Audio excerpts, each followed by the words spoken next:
I think there is one thing they could do we're assuming Paul George is gone, to make their team better for next season. And it's a risky play, and it's a play that removes some flexibility long term. But I'll take a team such as Miami.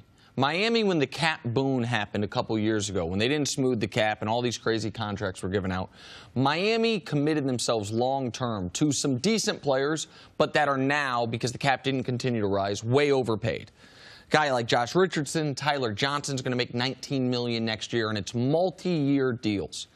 I think a team like Miami would take Carmelo if he had to waive his no-trade clause. But if he's not happy there, if he's not happy in Oklahoma City, I think you would. If you would take on some long-term salary for a team that doesn't think we're going to compete next year anyway, so we'd rather have flexibility on the salary cap. So trading Carmelo Anthony to add a wing in Josh Richardson, add a shooter in Tyler Johnson, I have those reverse, a wing and a shooter in those two players, then that makes the Thunder better. That makes the Thunder better next year. That gives, as Chris Broussard would say, Russ more of an ability to be Russ with the right pieces around him. But short of Sam Presti working out a trade like that, I think they're stuck. I think they're just going to have to eat that money, maybe buy Carmelo out for 90 cents on the dollar, but that doesn't give them cap flexibility. That doesn't help them on the court this year.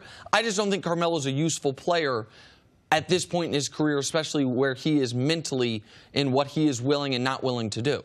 Is that a change for you as far as Carmelo? No, I've never, since we've known each other, I've never argued Carmelo is an excellent NBA player. I've argued his body of work over the course of his career is underrated. People, I think, underrate how good he was in Denver. People forget the year he was the best player on a 54-win Knicks team. But the Melo the last few years, and now I didn't think he was going to be this bad this year, but I don't think anybody thought he was going to be this bad this year. But he was clearly the third guy for Oklahoma City, and he then turned into the fourth or fifth guy for Oklahoma City. They're stuck with Melo. They need to buy him out and get him out of town. He's not going to help you develop younger players. He's a one-dimensional player who now, he's not a knockdown shooter. He's not a 20-point scorer. You know, he's not that type of player. When you see the lack of how competitive he was in the playoffs, even comparing him to someone like Dwayne Wade, and for him not to think that my role now is not as a starter, he's talking about that's not even in I'm not even going to discuss. Come off the bench. Not even going to discuss coming off the bench. He's delusional. I could care less about what his resume is. It's about where you are right now. And OKC is not even thinking about championship caliber basketball when you have Carmelo Anthony in your lineup. To me, Carmelo I'm not going to call him a loser, but he is not a winner. And to me, I would not want to have young players or trying to pursue a championship. So for me, it's a hard. Carmelo, sure. How much longer can he play in the NBA? To me, that's a very, very short time. Because if you're going for a championship, how does he help you? And if you're trying to develop younger players, how does he help you? I think the point you just made there is an interesting thought exercise for basketball fans to engage in. Let's say Carmelo Anthony's contract expired this year, that he's a pending free agent. What's the market like for Carmelo Anthony? Do winning teams want him? Do young building teams want him? What is the team that says Carmelo, forget the price point, that just says we are better off with the 2018 version of Carmelo Anthony on our roster? But that's not the question. The question has to be what team wants him for the role that they want him in that he will agree to. Because in his mind, for whatever reason, he seems to think he is a starter on a contending team.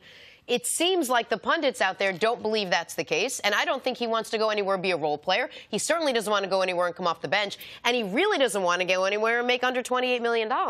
No, he doesn't have to because he's got the contract. That's not the part. But for OKC, they need to be able to buy him out and get him out of town. Let Carmelo worry about those other things.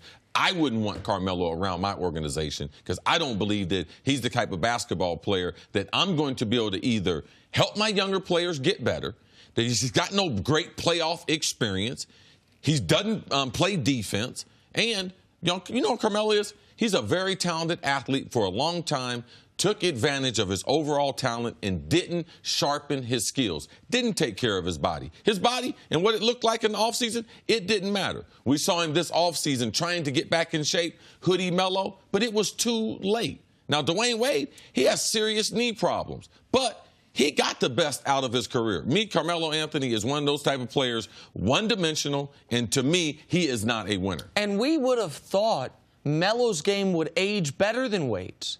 Because Wade's game early on was based so much on explosion, never really was a great perimeter shooter. Melo, because of his body, you would figure he would be not impervious, but wouldn't deal with a ton of injuries. That's been the case. Because of his shooting touch, you would think he's a guy who can give you 15 minutes off the bench, be a good scoring option off the bench. And that's what he should be. Yeah, but Dwayne Wade, at the mid part of his career, right before he got LeBron, he hired Michael Jordan's old trainer, and then he got LeBron James to come there, and LeBron's overall regiment and the effect that it had on D. Wade. D. Wade took the initiative to change his body and to keep himself in shape and to go with this type of training. He's been doing it for a long time. What is so baffling to me is that you talk about the banana boat crew, right? Those four guys, LeBron, Chris Paul, Wade, and Carmelo Anthony. Chris Paul's a different category because he's in a different draft class. LeBron, Wade, Melo, same draft class. Why Melo can't look to what Dwayne Wade has done at this stage in his career? Taking a bench role on two different teams, being okay being a veteran leader, when D. Wade has been better than Melo every day of their NBA career. He has been a more accomplished professional athlete. He has been better. He has won championships. It'd be one thing if Wade and LeBron were both top of the league all-stars, but he can just look to his buddy Dwayne Wade. That is the path forward for him. I don't know why Carmelo is not open to it. It's disappointing to me that Carmelo is not open to it. But if you're OKC, he doesn't have value for you on the team. His only value is as an expiring contract. Thanks for watching. Subscribe here to get the latest from the show. Also, be sure to check out more of the best clips from First Things First, or go watch a few segments from our other shows on FS1.